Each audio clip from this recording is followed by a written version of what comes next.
Hi. Today I want to talk to you all about YouTube being broken. The system that YouTube has created is targeting marginalized creators. A lot of people actually don't seem to realize what the underlying issue is. This whole system is a cycle. It is a broken cycle. In this video, I'm going to be breaking this down in 3 sections. I'm going to be going over the community guidelines. I'm also going to be discussing the algorithm, and I'm going to be discussing why their current review system doesn't work. So I'm going to start by going over the YouTube community guidelines. When you go over them with the lens of the disabled and the LGBT community, you will start to see how it's pretty clear that they weren't written with intersectionality in mind, and why those guidelines actually do target marginalized creators. Before you get to the community guidelines, there's a small part highlighted in yellow that says, if the following describes any portion of your video or video metadata, including the title, thumbnail, or tags, then the video may not be suitable for advertising under the AdSense program policies. This little bit here is important in my opinion because YouTube is very insistent on the fact that titles don't trigger their algorithm, thumbnails don't trigger their algorithm, and tags don't trigger their algorithm. They're very loud about that, but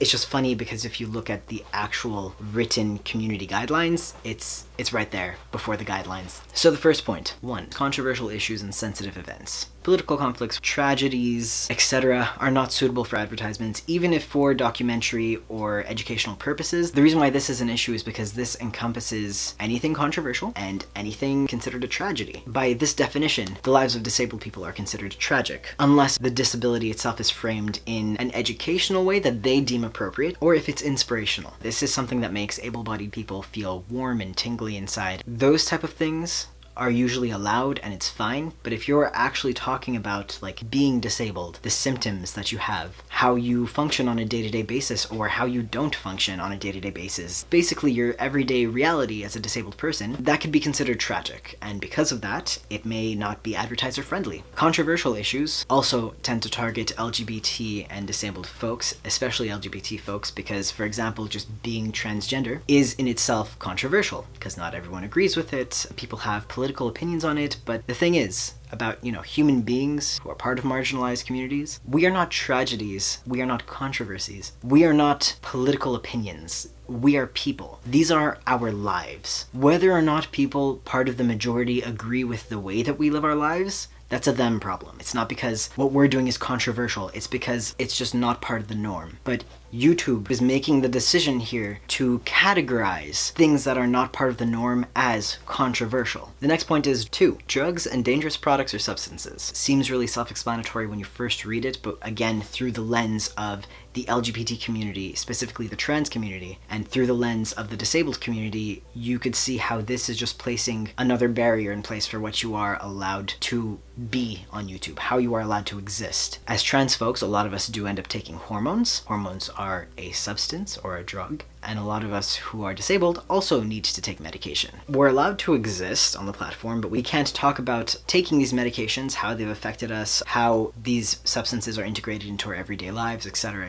because that would be controversial and inappropriate and would be demonetized. So next point is 3, harmful or dangerous acts. This one here specifies things like surgery or cosmetic procedures. And it also specifies pranks involving sexual harassment and humiliation, which I find just so interesting because there are so many videos online about pranks that involve grabbing girls' asses and stuff like that, and whether or not they're staged, those videos are online and they are still monetized. But my videos about top surgery and plenty of other trans folks who talk about surgery, that stuff gets demonetized because it's part of the harmful or dangerous acts definition of the community guidelines on YouTube. This one's interesting. 4, hateful content. So this one basically says that it doesn't allow videos online that promote discrimination or basically bullying based on someone's race, ethnicity, gender identity, sexual orientation, age, disability, religion. However, what's just super interesting about this one is there is an exemption in this community guideline for content that is satire or comedy. Really interesting how in the controversial issues and sensitive content part, or in the drugs or substances part of this, or in the harmful or dangerous acts part of this, you can't include an exemption for individuals part of the LGBT community or individuals who are part of the disabled community. However, in the hateful content part of the community guidelines, there is an exemption for comedy.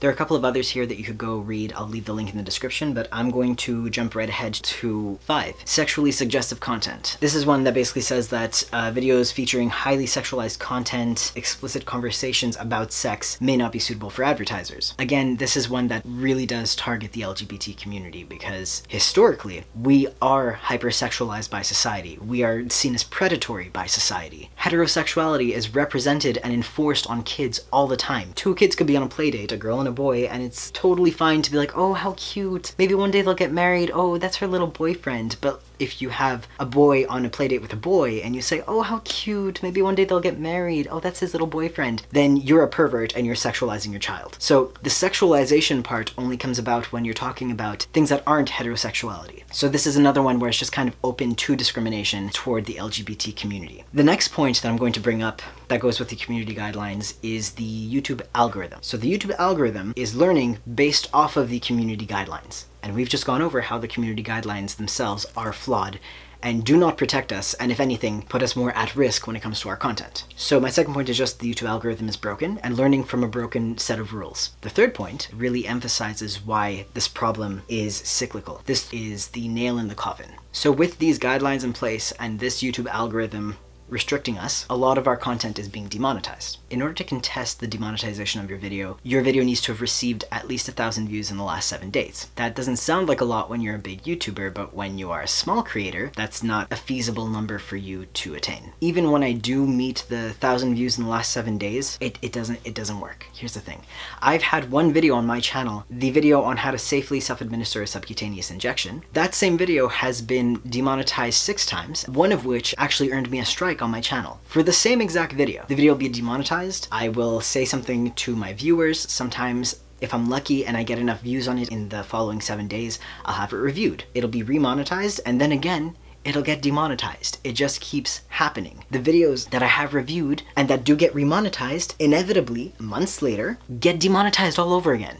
And by that point, again, they are not meeting the 1,000 views in the last 7 days rule. And there's nothing I could do about it because I don't have a contact at YouTube. I don't have 100,000 subscribers yet. I don't have enough views to have this reviewed, so YouTube just doesn't know that this is happening. Or maybe they just don't care. And even when I received a strike on my channel for this exact same video, that strike stayed on my channel. Even though I told my audience about it, even though I wrote to YouTube about it, even though I tweeted about it, my voice just didn't carry enough weight for YouTube to hear me. My channel was only cleared of that strike when the strikes started affecting bigger creators. But here's the thing, though. We shouldn't be reliant on bigger creators. The problem is not, oh, I'm too small right now, but once I'm bigger, I'm gonna be able to get YouTube to listen to me. It's, my channel will remain small unless I abide by these rules, and I could be trans, I could be disabled, but I can't really talk about it. Your community guidelines basically define our lives. I'm living as trans, that's controversial. I'm disabled, that could be tragic. I've had surgery, can't talk about it, can't show my scars unless it's educational, but even at that, when it gets automatically demonetized by the YouTube algorithm and I don't have enough views in the last 7 days to get you to watch the video and see that it's educational content, who am I gonna scream that to? Who's going to know that my video is actually educational? There seems to be this idea of what diversity is, where diversity is just we pretend that we're all the same, and we're allowed to all be different. I'm allowed to be trans, I'm allowed to be disabled, but I'm not allowed to talk about it, I'm not allowed to show it. It's the same way that everyone's like, oh, I'm okay with gays, but like, why do they have to rub it in everyone's faces? Like, just don't kiss in public. That's not diversity. Diversity means embracing and celebrating each other's differences. It doesn't mean pretending that nobody is different. That isn't diversity. That's conformity. And us conforming to the norm and you tolerating our existence with the knowledge that we might not be the same as you, but we conform to being seemingly the same as you, that's not you being tolerant or diverse or inclusive. And that's what YouTube's guidelines seem to be. You're allowed to be on the platform and be gay, you're allowed to be on the platform and be disabled, you're allowed to be on the platform and be transgender, but you are not allowed to explicitly talk about those experiences or what it's like to be part of those communities without putting your channel at risk. And for us smaller creators, this is a big risk. We've been instructed within the LGBT community to reteach the algorithm that words like transgender and gay and lesbian and queer aren't bad. We've been instructed to use those words so that the algorithm will learn that those words don't need to be flagged. But the problem comes about when you've given us absolutely no tools. When my video gets demonetized over and over again, and I eventually, don't meet the criteria of 1,000 views in the last 7 days, my video just stays demonetized. Who's going to teach that algorithm anything if I don't have someone to reach out to correct the algorithm? You've set up a system here where you have an algorithm following a set of rules that limits us, and because of these limitations, the growth of our channel is also limited. Because the growth of our channel is also limited, we aren't meeting the minimum view requirement to have our content manually reviewed when it's unjustly demonetized. Do you see how this is a cycle that stops us from growing? Those restrictions stay. They stay on my videos. They stay on my channel. They get channels deleted. They get people to stop posting. When I got that strike on my channel, I didn't feel like I could upload any content. Because if a strictly educational video with no graphic content that's just meant to be informative gets me a strike on my channel, and 3 strikes gets my channel deleted altogether, I cannot think of what I can upload without putting myself at risk. And I don't want all my videos to be deleted. So I ended up not posting for months. You are systematically eliminating us by doing this. I think it's time to acknowledge the underlying issue here, which is your community guidelines are discriminatory when viewed through the lens of intersectionality. You need to reevaluate these community guidelines and put the protections in place for us to not be constantly attacked by your algorithm.